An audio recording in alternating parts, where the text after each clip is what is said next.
hadith and riwayat that pertain to this issue of walidain and the blessings that a person receives just from doing khidmah and providing service to one's parents. For we find in a tradition, Musa alayhi salam once saw a vision in which he was shown the arsh and the throne of Allah Azza wa Jal. Now this is from the Ulul Azm prophets, the Ark prophets, who has qurba and closeness to Allah Azza wa Jal. He was revealed this divine mystery. He would see the throne and the arsh of Allah Azza wa Jal in front of him, within the shade of the nur that would emanate and the light that was coming from this throne. He would see a believer being encompassed in the luminosity and light and being provided with shade that the arsh of Allah subhanahu wa ta'ala would give him. He would ask Allah Azza wa Jal, who is this man and what has he done to gain this status?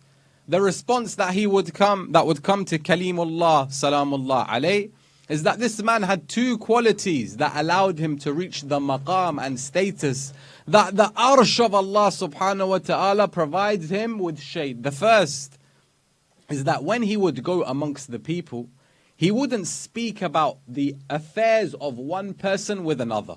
Many a time you find people, for example, Mathalan, I came to Al-Nur that day and I spoke to this person and he said this about you and this is happening in his life, and he goes to the other person, speaks about him and mixes the affairs of the people amongst themselves. We have certain people who have these characteristics.